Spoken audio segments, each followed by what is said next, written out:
This is the story behind Nikki Haley trying to become the first female president of the United States, and why losing in 2024 may actually set her up to succeed in 2028 as the first female president. Born Nimrata Nikki Randhawa to two immigrant parents in South Carolina, she grew up at a time when the country saw people through a black and white lens. As a teenager, Nikki started working at her parents' store as a bookkeeper after the person before her had quit. She would go on to Clemson University, her mother's alma mater, where she studied accounting. After graduating, Nikki would go on to work at a recycling company in Charlotte as an accounting supervisor.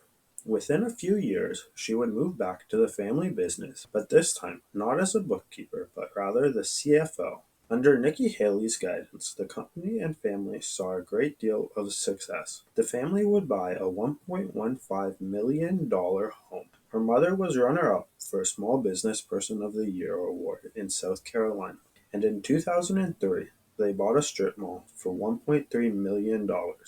This would be the height of their family business, as you will find out later on, as only a year later, Nikki Haley would decide to leave the family business. In 2004, Haley would go into her first underdog fight as a politician, running for a seat in South Carolina's House of Representatives against the longest-serving incumbent legislator. She would go on to win the seat and hold the position for 6 years. She would see instant success as she was voted chair of the freshman class. In her second year, she was named Majority Whip, and by her third year, she was named by the Speaker of the House to the highly influential Labor, Commerce, and Industry Committee. Only a few years later, she would be stripped by the same Speaker of the House of her role for going against the Speaker's staunch views on voice votes, which makes it easier for lawmakers to hide their actions on controversial matters. So after being stripped of the majority of her duties and positions, Haley would put her hat in the running for the governorship of South Carolina. She would slay the giant once again, beating three heavy favorites after sitting fourth in the polls and fundraising for most of the race. While campaigning, she also faced discrimination as one large donor asked for her to prove that she was not related to any terrorists by showing her last 10 years of tax returns, phone records, and background checks. Nikki also faced allegations of having multiple affairs with politicians, which she promised, if elected, she would resign if any came true. Trailed by accusations of inappropriate personal relationships as well as questionable financial contributions. Nothing was ever proven. Once in office, she got to work making massive changes. Haley would pass and sign bills on mandatory voter photo ID, a 20-week abortion ban, the removal of the Confederate flag on state house grounds, crackdown on illegal immigration via immigration record checks, and redistribution of funds to lower income areas for education and money for reading coaches. During her 1.5 terms as governor, Haley would manage 67,000 employees and a $26 billion budget. With these resources, she would grow the economy through overseeing trips to countries like Sweden, India, France, Germany, and Japan to recruit jobs and investments. She would garner over $20 billion in new investment for the state, and unemployment would reach a 15-year low.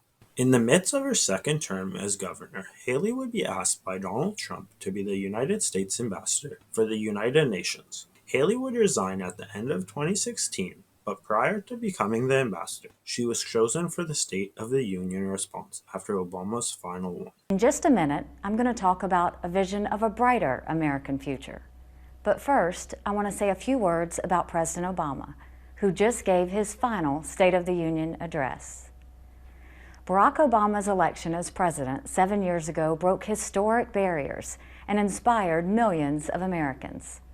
As he did when he first ran for office, tonight President Obama spoke eloquently about grand things. He's at his best when he does that. Unfortunately, the president's record has often fallen far short of his soaring words. Once overwhelmingly approved by the Senate 94-6, Haley would begin to bolster her foreign policy reputation. As ambassador, Nikki called for the removal of the U.S. Embassy from Tel Aviv to Jerusalem. In the Korean Peninsula, she supported and oversaw some of the strictest sanctions against North Korea's nuclear program. While in the Middle East, she pushed for the Iran nuclear deal done by Obama's administration to be decertified. And across the globe, she challenged human rights violators, including the previously mentioned countries, along with Cuba, Venezuela, and Russia. During her 2 years with the United Nations, she was able to create $1.3 billion in savings. In a shocking move prior to the midterm elections in 2018, Nikki Haley would resign from her position as ambassador.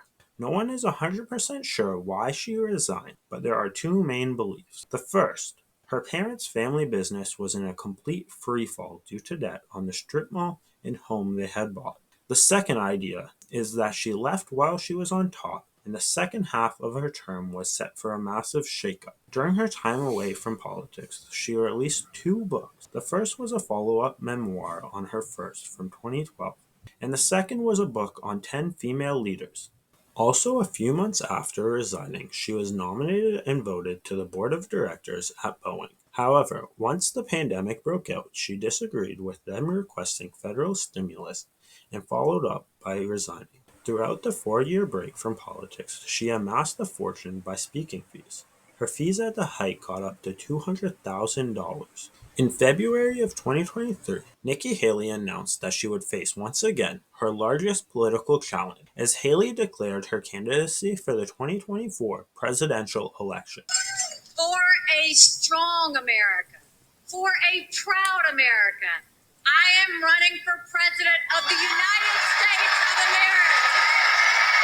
As she begins on her campaign trail, we have learned about what she believes and what policies she wants to implement. With the two favorites for the 2024 election being over 75, she has called for a mental competency test for politicians over the age of 75 in the federal government. Haley also wants to raise the retirement age due to the concerns of Social Security and Medicaid going bankrupt. With her experience in foreign affairs, she wants to continue to provide Ukraine with military and financial backing. Haley also believes that China is the #1 national security issue to the United States, and because of that threat, she wants to reduce technology exports and reduce the reliance on China. When it comes to the most hot-button political topics, Haley is pro-life, but understands that it is a state issue and that it is unrealistic to pass a federal government pro-life legislation. Nikki has also gone on to state that she is against red flag gun laws. After the first GOP debate, we have already seen a massive spike in polling for Nikki Haley. Prior to the debate, only 30% of Republicans thought of voting for her, but now, after the debate, it jumped 16.5% to 46.5% of Republicans